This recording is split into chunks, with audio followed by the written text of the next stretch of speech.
नमस्कार, मैं हूँ यशिता मेहरा और आप देख रहे हैं चैनल साहित्य और सिनेमा। आज हम जिस फिल्म को लेकर आए हैं वो फिल्म एक रोंगटे खड़े कर देने वाली फिल्म है, क्योंकि इस फिल्म में हम महिला प्रधान फिल्म में आपके बीच लेकर आते हैं। इसलिए आज हम लाए हैं फिल्म सोफी चॉइस। जी हाँ, सोफी का चुनाव ये एक 1982 की अमेरिकी ड्रामा फिल्म है जो एलन जे पाकुला द्वारा निर्देशित और लिखित है। इसी नाम के 1979 में विलियम स्टाइलन के नॉवेल से अडेप्टेड है। सोफी चॉइस फिल्म के सभी सीन अतीत में लिए गए निर्णयों से उत्पन्न वर्तमान और लाइफ विडंबना को दिखाता है। सोफी की वेदना और उसकी पीड़ा को बहुत उम्दा तरीके से फिल्म में दिखाया गया है।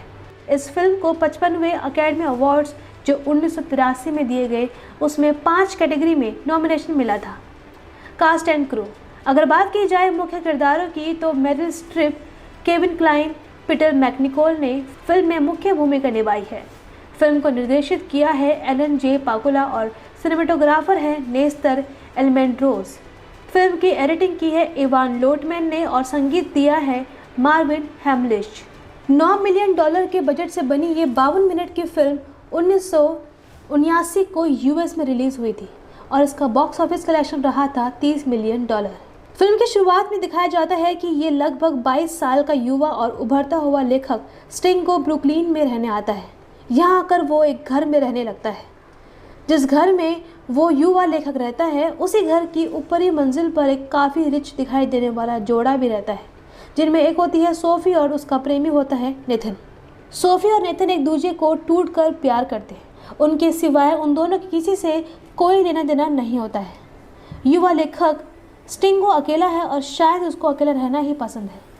अभी तक उसका यहाँ पर कोई भी मित्र नहीं होता। दूसरी तरफ नेथन और सोफी के बीच के रोमांस को कई बार स्टिंगो भी देखता है। इसी बीच कई बार नेथन उग्र होकर सोफी पर चिल्लाता है, उससे लड़ता है और मार पिटाई भी करता है, तो सोफी रेसेसिव की तरह बस झेलती है और उसको मनाती है। कई बार सोफी बेबस सी दिखती है, लेकिन सोफी और नेथन के बीच चाहे कितना भी झगड़ा क्यों ना हो, दोनों एक दूसरे के बिना एक पल भी नहीं रह सकते। सोफी और नेथन का स्वभाव एक दूसरे के प्रति अदालता बदलता रहता है, लेकिन दोनों में अटूट रिश्ता होता है। युवा लेखक स्टिंगो कई बार सोफी नेथन के बीच की इस अजीब बॉन्डिंग को लेकर चकित है और शायद वो मन ही मन सोफी को चाहने लगता है। कुछ दिन बाद, क्योंकि एक ही बिल्डिंग में ये तीनों रहते थे, तो स्टिंगो इस कपल का दोस्त बन जाता है। पहले ये दोस्ती बस ऊपरी होती है, धीरे धीरे ये आपस में वक्त बिताने लगते हैं और तीनों में ही एक डीप बॉन्डिंग हो जाती है। सोफी और नेथन भी स्टिंगो से प्रेम करने लगते हैं। धीरे धीरे स्टिंगो को उन दोनों के बीच के कई राज मालूम हो जाते हैं। सोफी और नेथन एक दूसरे के प्रेम में होकर भी और एक दूसरे के साथ होकर भी एक दूसरे को इतना नहीं जानते जितना अब स्टिंगो उन दोनों के बारे में जानता है। सोफी स्टिंगो को अपने पास्ट के बारे में बताती है, जो बहुत ही डरावना होता है। फिल्म में जब भी सोफी का पास्ट आता है तो उसकी वेदना स्टिंगो को भी दुखी कर देती है। कई गुणों से संपन्न सोफी एक पोल ईसाई है। अपनी भाषा के साथ फराटेदार जर्मनी बोलती है। सुंदर इतनी है कि गेस्टोपी का अफसर उसे अपने बिस्तर पर ले जाना चाहता है। एक अन्य अफसर रुडोल्फ हेस विश्वास नहीं करता है कि वो जर्मन और शुद्ध रक्त नहीं है। उसकी शारीरिक बनावट, बालों का रंग, बोलने का लहजा सब जर्मन की तरह है। जर्मन का उसका ज्ञान उसके लिए मुसीबत भी बनता है, क्योंकि उसका प्रेमी और प्रेमी की सौतेली बहन असिस्टेंट ग्रुप के सदस्य थे। वो चाहते थे कि उन्होंने जिन नाजी दस्तावेज़ों को चुराया है वो उनका अनुवाद करे ताकि कुछ बच्चों का जीवन बन जाए। सोफी अपने बच्चों के संभावित खतरे से इस बात से इनकार कर देती है। फिर वो और उसके बच्चे बर्बर नाजियों से बच नहीं पाते। जल्द ही उसके प्रेमी को अन्य लोगों के साथ मौत के घाट उतार दिया जाता है। सोफी इस बात को लेकर अपराध बोध से ग्रसित है। उसे इस बात का मलाल है कि वो कायर है और वो लोग कितने साहसी थे। अगर वो उन लोगों का साथ देती तो शायद कुछ बच्चों की ज़िंदगी बच जाती। दूसरे की मौत के बोझ को लेकर जीना कितना दुश्वार होता है। कई बार जब सोफी कुछ बातें स्टिंगो से झूठ बोलती है तो स्टिंगो उसका झूठ पकड़ लेता है। फिर सोफी उसको बताती है कि वो अकेले पड़ जाने के भय से झूठ बोलती है। सोफी का पास्ट बहुत बुरा रहा है। उसके पास्ट के सभी सीन पीड़ा देने वाले हैं। शायद यही कारण है कि सोफी एक सामान्य लड़की नहीं रही, लेकिन वो नेथन पर बहुत ट्रस्ट करती है। जब स्टिंग को कहता है कि वो उस पर विश्वास करे तो वो उस पर भी विश्वास करती है और अपने जीवन के बुरे दौर को स्टिंगो को शेयर भी करती है। सोफी को अकेलेपन से डर लगता है। नेथन एक पागल प्रेमी ज़रूर है, साथ ही साथ वो एक गायक और डांसर भी है। नेथन यारों का यार है, वो दोस्ती को बहुत इज्जत देने वाला लड़का है। इसी तरह फिल्म आगे बढ़ती है। फिर एक दिन नेथन का भाई स्टिंगो से मिलता है और उसको बताता है कि नेथन एक स्वस्थ बालक के रूप में जन्मा था और आसपास के लोग तथा उसके शिक्षक उसकी प्रतिभा से चकित थे। लेकिन जैसे जैसे उसकी एज बढ़ती रही वो थोड़ा अजीब हरकतें करने लगता है। धीरे धीरे उसको कोकीन आदि के नशे की लत पड़ जाती है। स्टिंगो अभी जवान हो रहा होता है। फिल्म में कितने ही बार उसके चेहरे से मासूमियत टपकती दिखाई देती है। स्टिंगो उस वक्त बहुत हर्ट होता है जब वो सोफी की खोज में निकलता है। सोफी ने अपने पिता के विषय में उससे झूठ बोला था।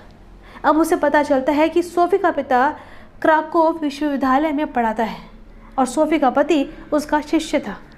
मगर सोफी ने उसे ये नहीं बताया था कि उसका पिता पोलैंड में हिटलर का सबसे मजबूत और ऊंची आवाज़ में समर्थन करने वाला व्यक्ति था। वो यहूदी छात्रों को दूसरे छात्रों के साथ एक बेंच पर नहीं बैठने देता था और यहूदी समस्या के समर्थन में भाषण देता था। जब स्टिंगो को सोफी के झूठ और सच का पता चलता है वो टूट सा जाता है और सोफी को बताता है कि वो उसकी खोज में कहाँ कहाँ गया था और किससे मिला था। इस पर सोफी इन बातों की सच्चाई को स्वीकार करती है। सोफी उसको सभी कारण बताती है कि वो कितनी टूट चुकी है। इसलिए उसके पहले झूठ को एक तरफा रखकर स्टिंगो उससे नफरत नहीं कर पाता है। वो उसके और करीब आ जाता है। अभी भी सोफी स्टिंगो को पूरी सच्चाई नहीं बताती है। फिल्म में जैसे जैसे सोफी का पास्ट दिखाया जाता है उसके माध्यम से ये पता चलता है कि होलोकास्ट में जीवित बच्चे सोफी जैसे लोगों का जीवन कैसा होता है। युद्ध के बाद किस तरह जीवन के मायने बदलते हैं। जैसे जैसे फिल्म आगे बढ़ती है सोफी अपने जीवन के बुरे दौर का जिक्र करती जाती है। जब सोफी को दूसरे बच्चों के साथ गिरफ्तार करके एक साथ ले जाया जाता है, यातना शिविर में प्रवेश के समय उसे एक विकल्प दिया जाता है। वो चुनाव करे कि उसका कौन सा बच्चा कैंप में जाएगा और कौन सा बच्चा गैस चैम्बर में। एक माँ को तय करना है कि उसका कौन सा बच्चा यातना शिविर का हिस्सा बनेगा और कौन धुआं बनकर आकाश का हिस्सा बनेगा। फिल्म में 8-9 साल का बेटा जेन सोफी के बगल में खड़ा है। बेटी ईवा उसकी गोद में है। बच्ची जो पहले बांसुरी बजा रही थी अब भयभीत है। दुख की बात यह है कि दोनों बच्चे नहीं बचते और खुद सोफी जीवित है और जिए चली जा रही है। बच्ची की रोने चीखने की आवाज़ और सोफी का निस्तेज चेहरा और खुला मुंह देखना रोंगटे खड़े कर देता है। बेटी को गंवाकर बेटे को बचाने के लिए वो क्या नहीं करती है, मगर बचा नहीं पाती है। वो अपने पिता को बेहद प्रेम करती थी। उन पर उसका अगाध विश्वास था। वो उनकी दृष्टि में सर्वोत्तम बनी रहने की जीत तोड़ कोशिश करती है। जब उसे पिता की सच्चाई पता चलती है तो उसका विश्वास टूट जाता है। सोफी नेथन की एहसानमंद है। उसने तब उसे जीवन दिया जब वो मृत प्राय अवस्था में अमेरिका आई थी। नेथन नाजी लोगों के प्रति घृणा से भरा हुआ एक यहूदी है। उसकी आत्मा बेचैन है। लाखों लोगों को मौत की नींद सुनाने वाले नाजी खुलेआम घूम रहे हैं। इस बेचैनी ने उसकी रातों की नींद छीन ली।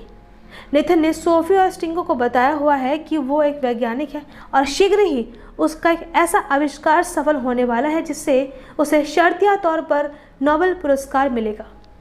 वास्तव में वो एक पुस्तकालय में काम करता है जहाँ से वैज्ञानिक किताबें लेते हैं। सोफी को अंत तक नेथन की वास्तविकता का पता नहीं चलता। वो एक बात पक्की तौर पर जानती है कि नेथन उसके बिना न तो जी सकता है और ना ही उसके बिना मर सकता है। सोफी का जीवन अंदर से देखने पर नरक जैसा लगता है, जबकि बाहर से वो बहुत खुश होने का अच्छा दिखावा करती है। जॉन साहब का एक शेर है कि कितनी दिलकश हो तुम, कितना दिलजू हूँ मैं, क्या सितम है कि हम दोनों मर जाएंगे। इस फिल्म का अंत भी कुछ यही होता है। सोफी और नेथन अंत में मर जाते हैं। स्टिंगो उनकी मौत से इतना दुखी होता है, शायद उतना कभी न हुआ हो और न कभी होगा। करीब 550 पृष्ठों में फैले उपन्यास को 157 मिनट की फिल्म में समेटना कठिन और चुनौती भरा कार्य था। फिर भी निर्देशक ने काफ़ी हिस्से को स्टिंगो के कथन यानी वॉइस ओवर द्वारा फिल्माया। इतनी लंबी फिल्म होने के बावजूद लगता है कि फिल्म कैसे इतनी जल्दी समाप्त हो गई। हम उम्मीद करते हैं कि आपको आज की फिल्म देखकर मज़ा आया होगा। जल्दी ही मिलते हैं नई वीडियो के साथ, तब तक जुड़े रहिए हमारे साथ। शुक्रिया।